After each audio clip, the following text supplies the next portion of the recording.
Senate Bill 761. Imagine this.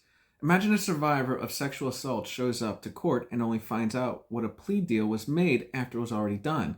Or imagine going through a forensic exam at a hospital alone with no advocate to explain what is happening or what your rights are. Senate Bill 761 is meant to change that experience. What the bill says it does? The bill says it strengthens the rights of crime victims, especially survivors of sexual assault, by improving notice, participation, and support during the criminal justice and medical process. What it actually does?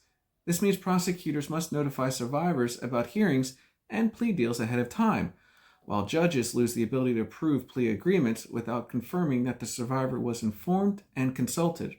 This also means hospitals must offer a sexual assault advocate during exams and document that they did so, while facilities that fail to comply can be fined or lose their safe ready status. Survivors gain the ability to bring an attorney to help assert their rights, while agencies and facilities face clearer accountability for ignoring them. Who benefits? Sexual assault survivors who want to stay informed and supported, victim advocacy organizations and programs, courts and prosecutors that want clear standards for victim notification. Who pays the price? Hospitals and clinics that are not prepared to meet advocate requirements. Rural or underfunded facilities that may struggle with staffing or compliance, and systems that previously operated with little oversight or documentation. Why it matters. For years, survival rights existed mostly on paper. When those rights were ignored, there were few consequences. This bill makes those rights enforceable. When survivors are kept informed and supported, trust in the justice system improves. When hospitals are required to offer advocates, the process becomes less traumatic and more humane. Consistency matters, especially for Texans who live far from major cities or lack resources.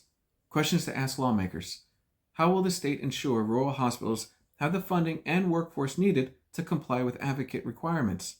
Will there be regular reviews to make sure penalties and enforcement are applied consistently across Texas? If compliance gaps appear, would you support adjustments or additional resources rather than letting survivors fall through the cracks? Bottom line, Senate Bill 761 turns survival rights from promises into obligations and makes the system answer when it fails to follow through.